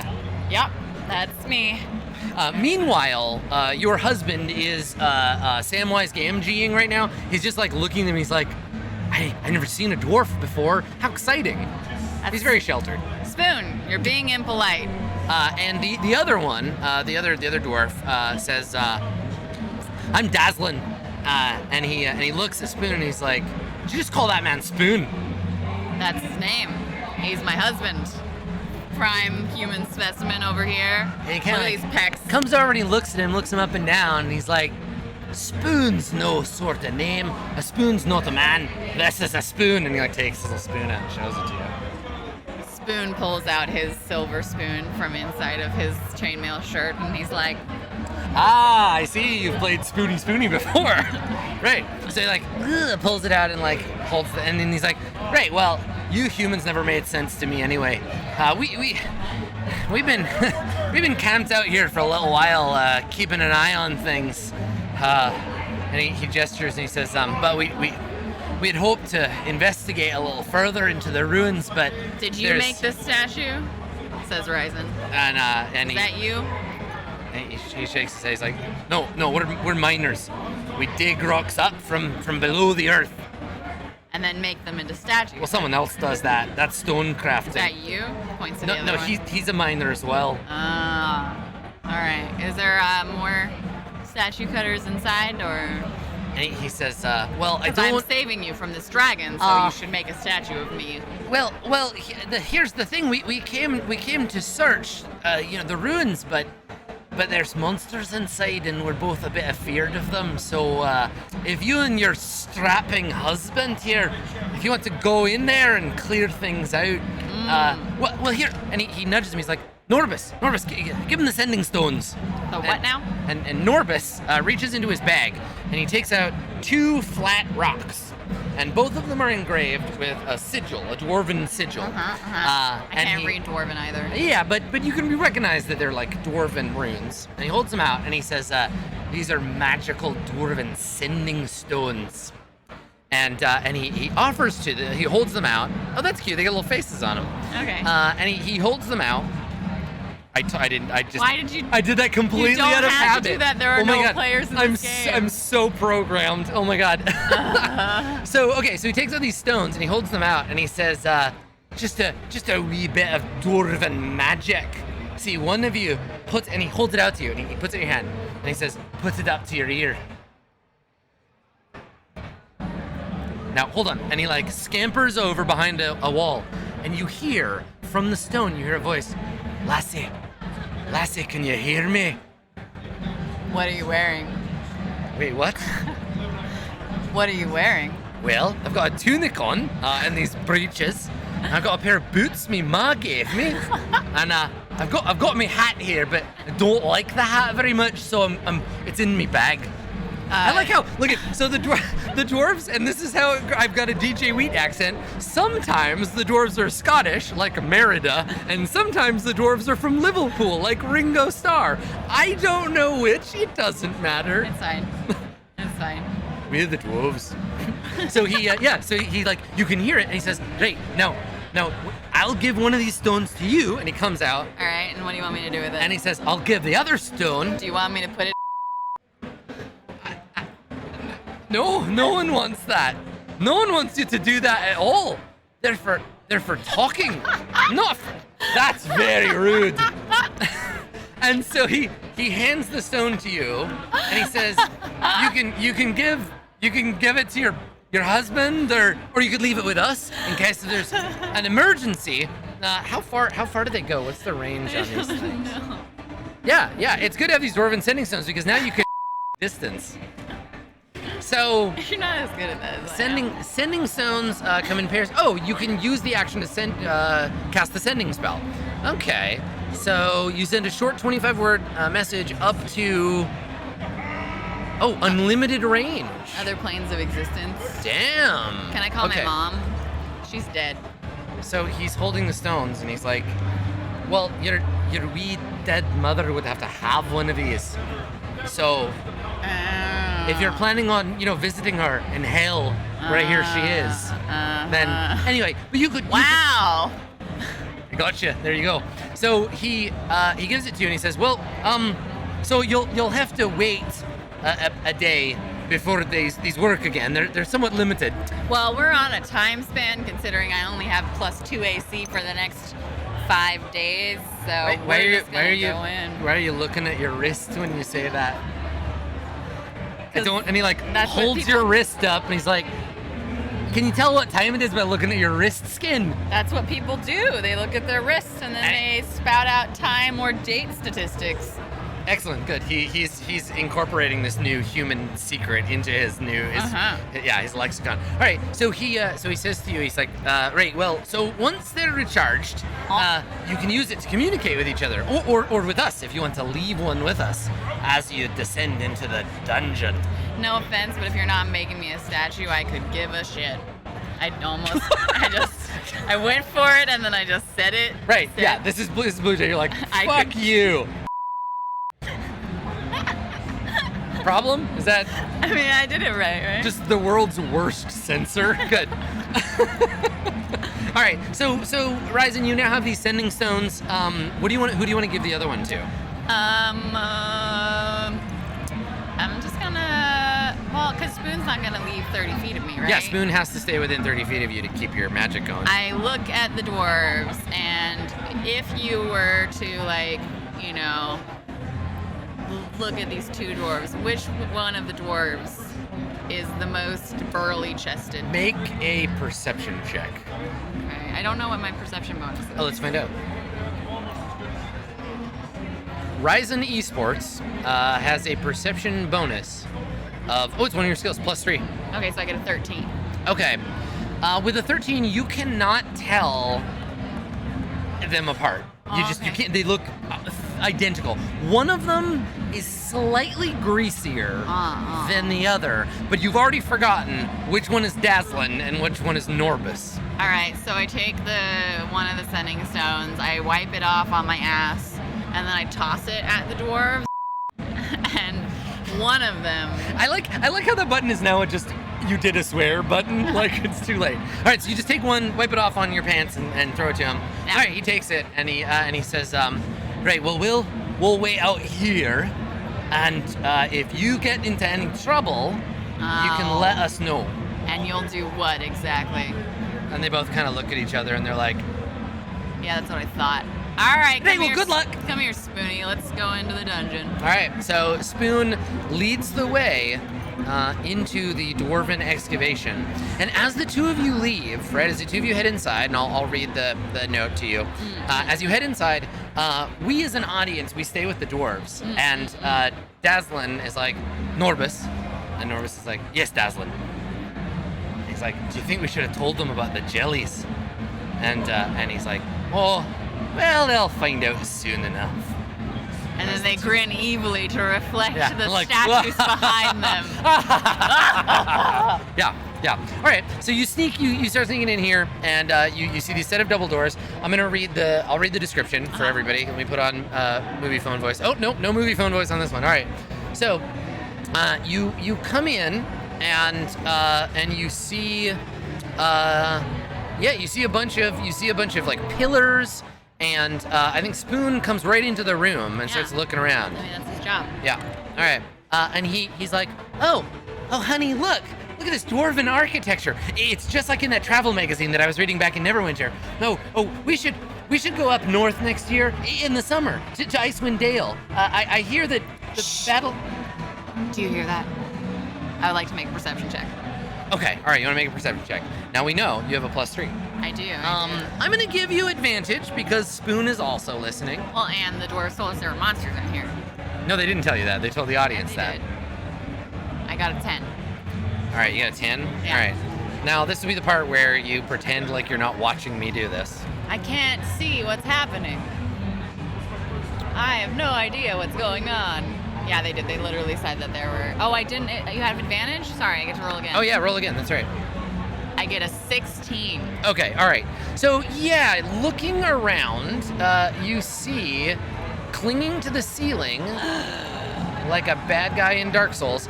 You see a gelatinous. It looks like if you had like a really old timey. I don't know if you've ever seen like a tallow candle, like an old timey fat candle. Yeah, that kind of gross like yellow white color. Mm. It looks like a big blob of like liquid fat hanging from the ceiling, just like stuck on the ceiling. I shoot it. Okay, and so Spoon is just like, honey, I don't know if that's... And I make sure that, like, I take the bow and I, like, draw it back, like, just rest on my ample bosom. I like how you're describing your character like a bad, like, romance author describes, like, all women. Like the way all you're D&D... like, I reach for... Oh, like an old D&D novel. Yeah. Mistra began casting magic missile. And her clothes just fell off. She could feel the spell in her boob flesh. Yeah. Okay, so you reach for an arrow and you draw it, you knock your bow and you get ready to fire. So we're gonna roll initiative. Yeah. I wonder. See, I don't know anything about how this soundboard is set up, and I really want there to be like. Let's see. I'm gonna just press a button. What does this do? Ooh, makes robot you voice. Robot voice, I guess. What about this one? But I can't hear it any different. How about that one? Do we sound any different? I just wanted I wanted a noise for like rolling initiative. But okay, all right. So you draw your bow, you go to take a shot, and we begin initiative. So I'm gonna pop open the turn order here. Okay. And nothing is changing. I didn't think so. Okay, all right. So let me roll for the ochre jelly. Okay, so the ochre jelly gets a 6. Okay. Okay, I get. What's my bonus to initiative? I don't know. If I had thought in advance, I would have put my initiative macro, so we could just do this fast mode. But okay. Your bonus is 3. So I get 10. Okay, I will add you to the turn order. And Spoon gets... Oh, Spoon's fast. Spoon's a fast boy. What's his bonus to initiative? So Spoon's bonus is a +1. Okay, he gets 15. Okay. Oh, wow, he's fast. Yeah, he wants to defend me from these horrible jellies. Yeah, so do you want to play Spoon in battle? I can do that. Okay. So I'll roll and then... Oh, I got 14. All right, I'll fix it. He's 15, yes. There we go. So, what's his bonus to hit? So, Spoon's to hit bonus. Let's take a look at old Spoony Boy's character sheet. I think you just closed it. I did, yeah. That's okay, it's easy to get. Okay, so he has a one-handed longsword attack, which is a +6. Okay. And then he does 1d8 damage +2? Okay. Yeah, no, so Mara, it's an ochre jelly, not an ogre jelly. If you get ogre jelly on you, that's a whole other thing, and you need to get Shrek out of there. Okay, all right, so, what do you want him to do? It's currently up on the ceiling. I guess Spoon will hold his action. No, he'll move one square forward. Okay. And then he will... Can you move and then hold an action? Yeah, because what you do is you turn your action into a readied action, right. And then you use your reaction to, like, make it later. He will hold his action Yeah. to when the ochre jelly comes within his range. So, you know... Strike it with his longsword? He will strike it with his longsword. All right, Ryzen Esports, it's your turn. What are you going to do? I shoot it with a bow. All right, so your bonus to hit is... +5? +5, And then I do 1d8 +3. Okay. All right. Yeah. No, hold on. Let me roll it. This isn't your reroll. I just want to check something. Oh, interesting. So it adds the +2 for archery. So it's actually +7. Okay. Is it? Because it's okay, your so I add +7. it's your dexterity and your proficiency modifier plus another 2 for being an archer. Okay, so I'll add +7. Okay. I get a 13. A 13. Okay. It's a jelly. So yeah, you hit it. All right, and then I do 1d8 plus whatever damage. Yeah. 4, I think. So 4 or 5. God, if damage. only Roll20 could just do that math for us. I don't ever get to use my dice. Ever. Okay, so how much damage do you deal? I deal 5 damage. 5 damage. Okay. All right. Do I only get 1 attack? I'm level 1, of course. You're level 1, yeah. Attack. So you pierce, make a note somewhere of how many arrows you've fired because you only have about 20 minutes. Right. Okay, fair. Yeah. I wonder. I don't care. I'm not going to use 20 attacks in 20 minutes. This isn't D&D. Okay. There's a thing in here where I can automatically ammo track. Yeah, I can turn that on. Okay. Okay, well, whatever. I'll do that later. Okay, so you take a shot and you hit it and you deal some damage. Does it drop from the And now, yes, and now it drops and splatters on the floor. He gets a 17. And Spoon strikes it with his longsword and deals, what is Spoon's damage? D10 plus 2. No, that's two-handed. He's one-handed. Oh, right, D8 plus 2. He does 7 damage. Awesome. Okay. All right. So it lands on the floor, and Spoon swings forward, his brave. pecs glistening Underneath the chainmail. Yeah, because that's all he's wearing. Yeah, and it's that's awkward. it. Okay. Yeah, it probably so hurts a lot. he strikes the ochre jelly, dealing it some damage. Let me see if this is one of those jellies that fucks with your stuff. Aha! Here we go. So, when a jelly that is medium or larger is subjected to lightning or slashing damage, it splits into 2 jellies. I don't know if that's slashing damage on a longsword. It is, yes. Oh, yeah. Oh. And now... It's not like... Bloom? Wait, are you sure? Yeah, that's what it said, right? Was it longsword? Let me look. Ochre jelly. No, what is a longsword? So it's immune to the damage. It doesn't actually take the damage, and then it splits in half. It is slashing. Oh. You don't stab with a longsword. Yes. So he's like, I'll get it, honey! Squaw! And he slashes it, and it cuts in half, and now there's 2 of them, and he looks back at you like, I've made a terrible mistake. Aww. So how much damage did it deal? Do you remember? 7. Okay, so we add 7, and then we cut it. That you minus 7, so plus 14. Okay, there we go. Do both of them have the same XP? No, now they split in half. So it has 20 HP each? Yeah. And yeah, so he's like, oh god, now there's 2 of them. And now they both get to attack him. Sick. Spoon's gonna die. His armor class is 16. Plus 2. Goes up to 18, but you're making him carry the torch, so it goes back to 16. Does he have a shield ordinarily? Yes, normally he does. Okay, well. He's normally, so he would, if you didn't make him carry the torch, right now he's protected by love. Love is the shield. Sorry, not love. Marriage. The bonds of holy matrimony. Yeah. But no, so they have immunity to slashing damage. So it says here, when it would be subjected to lightning or slashing damage, instead it becomes 2 jellies. Okay, so it's going to pseudopod him twice. The first attack is a 23. That hits for sure. For 14 damage. I think Spoon just died. Spoon dies. I mean, he's making death saves. Oh no. So sweetheart. Spoon. What shall I do without you? A tendril of sludge lashes out, smashes him in the face. There's a hissing sound as it wraps around him, and he screams, ah! And then falls to the floor. And then the other ochre jelly immediately attacks him. Cool. I mean, I think. And it has advantage. It It hits him. It's a crit. So he fails 2 death saves.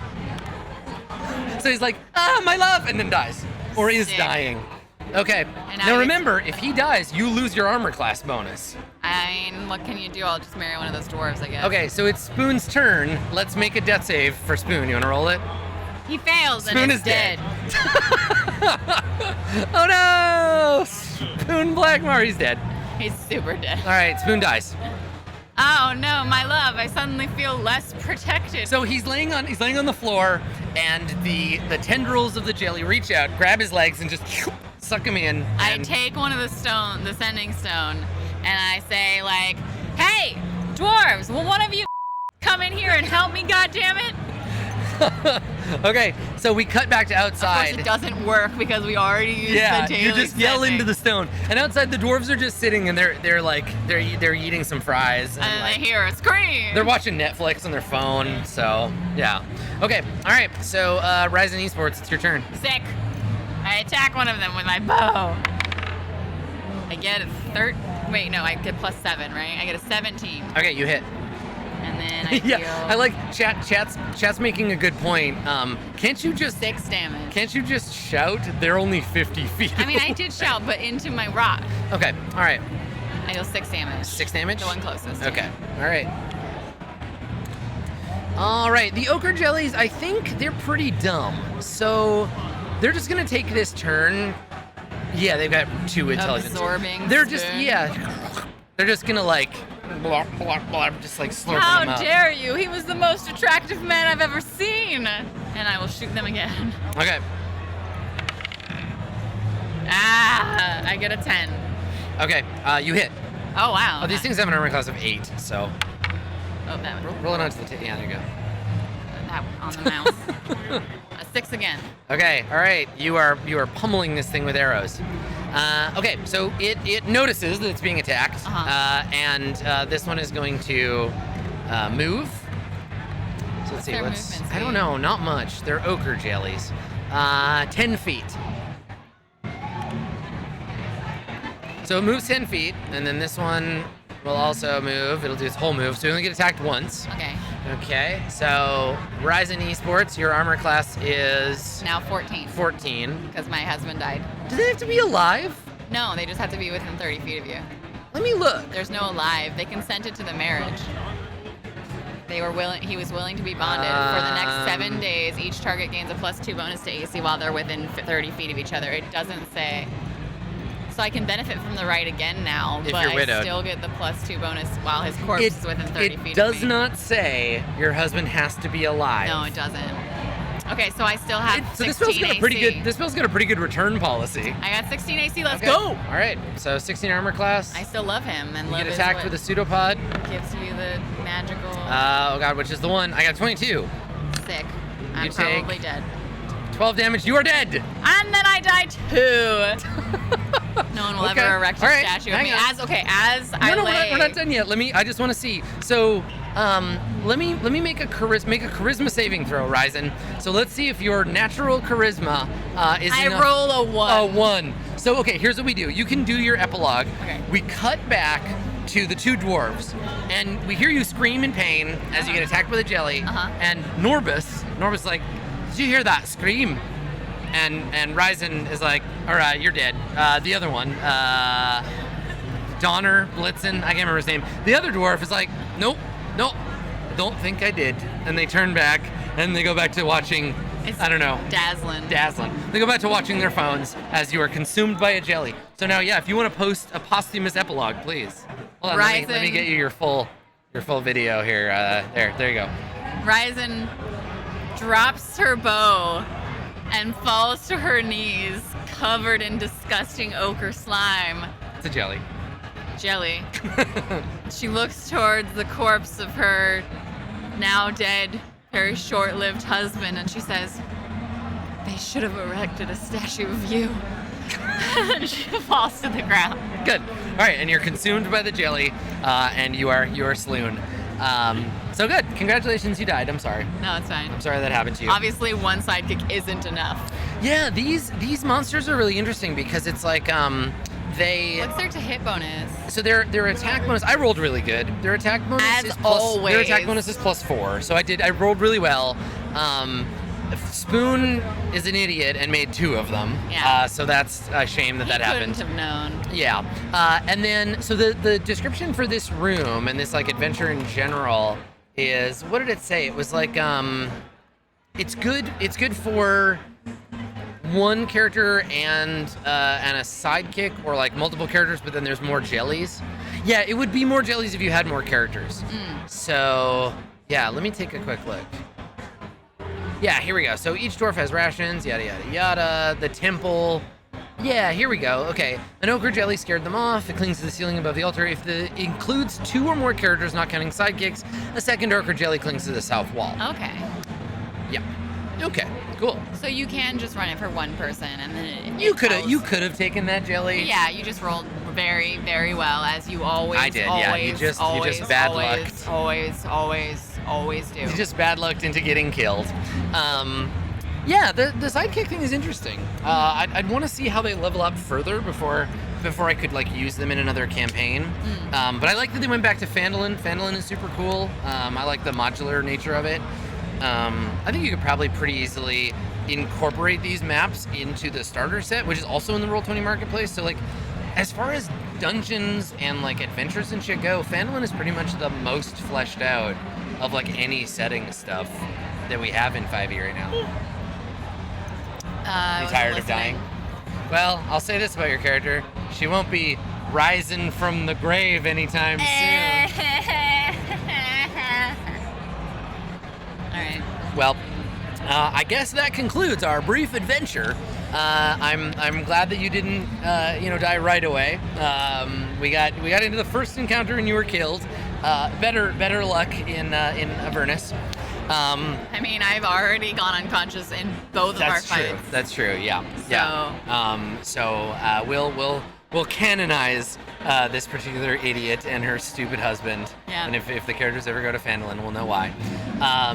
Yeah, so that's it for us. Thank you to everybody for coming and hanging out while we were here at TwitchCon 2019. Thanks for the folks at D&D for getting us set up and giving us a place to play some games. What are you doing at the rest of TwitchCon? So tomorrow for TwitchCon, I am going to be moderating panels all day. Yep, starting at 10 a.m. And I'm going to be moderating 4 different panels, including my own panel, the gayest panel at TwitchCon, and that's going to be in Franker Z, or if you're watching on the internet, I believe it's streamed at twitch.tv/TwitchCon Franker Z. Yeah, so TwitchCon Franker Z, all the TwitchCon panels are streamed because it's TwitchCon. So if you want to check that out, that's what I'm going to be up to tomorrow, and then after that we come back and I'm back to normal schedule next week. Bluejay, are you up to anything that people need to know about tomorrow?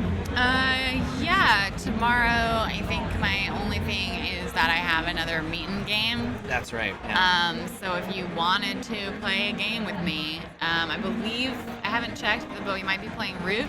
Yeah, I think they were saying that it arrived. It arrived, so that'll be at a time that I have on my Twitter. 12:30? I think it's 12:30. Yeah. Let me make sure. It's at 12:30 to 2:30 in the tabletop room at TwitchCon. Very nice. That's the only thing I've got tomorrow. Cool. So that's what I'm doing. Yeah. So tomorrow's the last day of TwitchCon for us. I'm gonna keep posting photos and stuff. So follow me on Twitter if you're not already at Skinny Ghost. And you can check me out on Twitter at Bluejay_712. Yeah, and if this bullshit amused you, you can watch us tormenting one another in our D&D adventure with Dave and Lauren and Elf every Monday at 1 p.m. Pacific. We're doing Baldur's Gate Descent into Avernus. And we're also doing a fundraiser right now for Extra Life for Seattle Children's Hospital. So if you'd like to donate to that, there's some pretty good prizes. In-game stuff, like you can name November's dog, you can give any of the characters advantage or a crit, I think. And that's at the link in chat that Mara posted a bunch of times. Thank you, Mara. So yeah, that's cool. That's us. All right, well that's it for us. We will see you next time. And I guess until then, stay away from Butterskull Ranch. Don't go there, it's bad. It's bad news.